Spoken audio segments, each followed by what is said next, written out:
Galera, elas são muito importantes. Durante o decorrer de todo o estudo da física, a gente vai estar tratando sempre de grandezas vetoriais.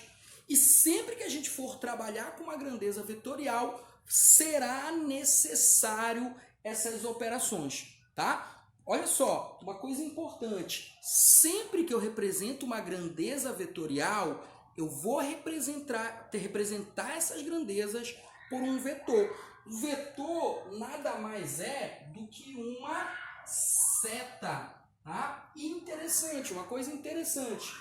O tamanho dessa seta, ela está te representando a intensidade, um módulo deste vetor, beleza?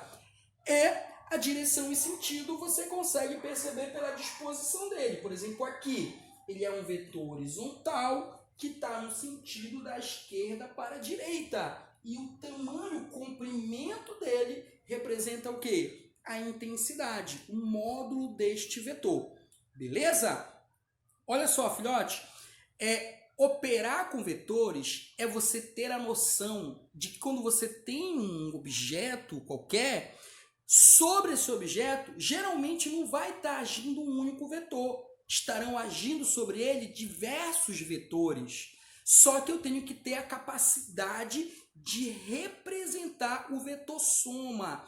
Que é esse vetor soma? Que é esse vetor resultante, né? Ele é um único vetor que representa a somatória vetorial de todos esses vetores.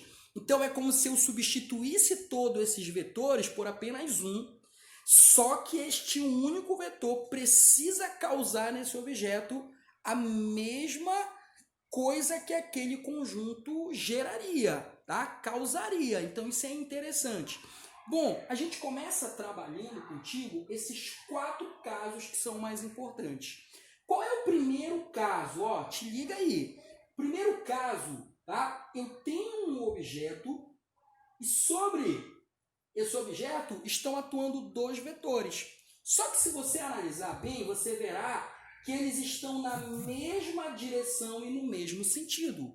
Os 2 vetores atuam na mesma direção e no mesmo sentido. Esse caso é o mais simples de todos, tá? Para você encontrar o vetor total, o vetor resultante, o vetor soma, basta que você some esses 2 vetores. Olha só, o vetor soma ele vai ser dado pela soma desses 2 vetores, beleza? Tranquilo?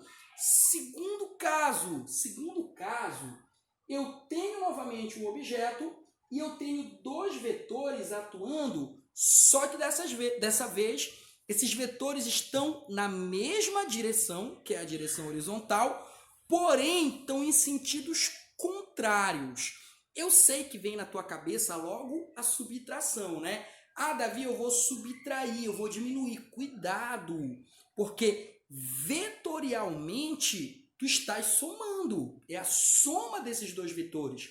Só que acontece que se tu considera o vetor 1, então para o vetor 1, o vetor 2 está no sentido contrário. Então ele é negativo. O que está contrário tem sinal negativo.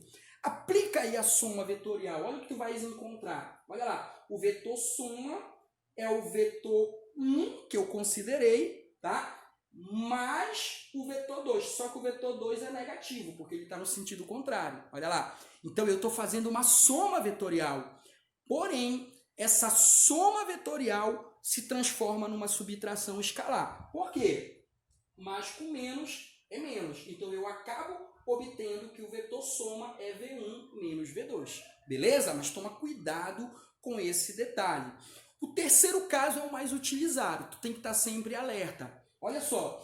É quando os vetores eles atuam de maneira perpendicular. Aqui, ó. Entre eles há um ângulo de 90 graus. Quando você faz isso, aqui eu quero chamar a tua atenção para o seguinte. Primeiro, sempre em provas, sempre ele quer que você consiga mostrar quais são as características do vetor.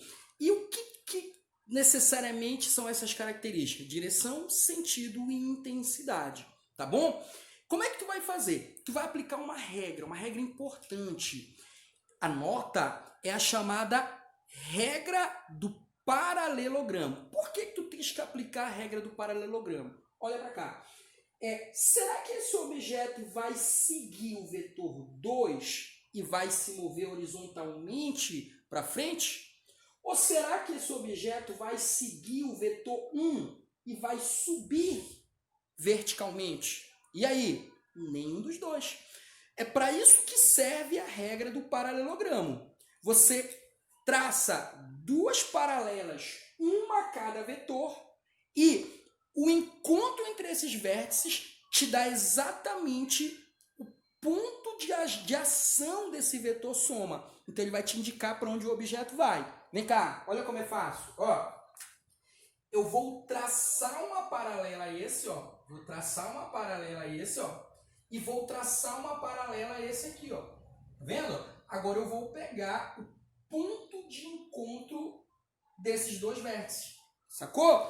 Isso que está aí no meio é o meu vetor soma. Isso indica que esse objeto não vai nem para cima nem para frente. Ele vai se mover diagonalmente. Então eu já consegui determinar duas características desse vetor.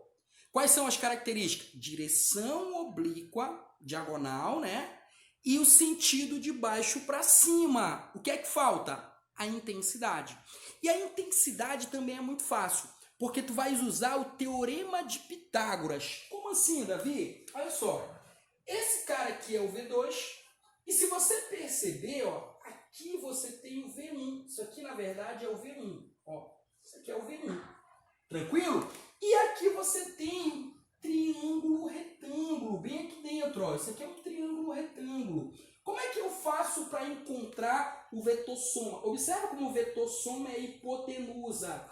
E V2 e V1 são os catetos. Então tá aqui, ó. O quadrado da hipotenusa é igual à soma do quadrado dos catetos. Então, aplicando o teorema de Pitágoras, você encontra a intensidade desse vetor soma para quando os dois estão perpendiculares. Beleza? O quarto caso é bem parecido com o terceiro. Porém, o ângulo formado é um ângulo qualquer. É um ângulo diferente de 90, o que coincide lá na matemática com a lei dos cossenos. E é exatamente ela que vai determinar a intensidade do teu vetor. Olha só, o vetor soma ao quadrado é igual ao vetor 1 ao quadrado mais o vetor 2 ao quadrado, mais, aqui que muda, né? Que entra esse detalhe, mais 2 vezes o vetor 1 vezes o vetor 2 vezes o cosseno de θ, ou seja, o cosseno do ângulo entre eles. Aplicando essa regra, essa lei, tu encontra a intensidade desse vetor. O que é que falta? Se eu já sei como encontrar a intensidade, ainda falta encontrar direção e sentido. Como é que eu faço? Mesmo esquema do caso 3. Eu vou aplicar a regra do paralelogramo. Só que agora tu tem que tomar um pouquinho mais de cuidado, porque o ângulo é um ângulo agudo. Olha aí como é que vai fazer. Como é que eu traço uma paralela ao V1? Assim, ó, paralelo, olha, paralelo ao V1. Tá aí, ó, paralelo ao V1. Como é que eu traço aqui paralelo ao V2? Tá aqui, ó, paralelo ao V2. Olha aí, paralelo ao V2. Então, olha onde ficará o vetor soma. Tá aí, ó. Bem aí está o vetor soma. Novamente, ele não vai nem para frente nem para cima. Ele vai aqui na diagonal. Tranquilo? Então, são 4 casos. Mesma direção e mesmo sentido, soma. Mesma direção e sentido contrário, não esquece, também é uma soma vetorial. Mas como um deles é negativo, vira uma subtração escalar. Então eu vou subtrair se tiver em sentido contrário. Perpendiculares. Aplico a regra do paralelogramo para determinar direção e sentido e aplico o teorema de Pitágoras para determinar a intensidade módulo. Se for um ângulo qualquer, um ângulo diferente de 90, aplico a regra do paralelogramo para determinar a direção e sentido, aplico a lei dos cossenos para determinar a intensidade ou módulo, beleza? Não é difícil, mas requer treino. Você tem que pegar exercício, tem que exercitar, tem que repetir. Com certeza você vai ficar fera e a sua aprovação estará certa, beleza? Galera, hoje o que nós tínhamos era isso, tá? Espero que vocês tenham gostado. Por favor, dá o joinha, tá? Não esquece de apertar lá no sininho para te receber as notificações dos vídeos novos, tá? Ficamos por aqui, um grande abraço e tchau, tchau, galera!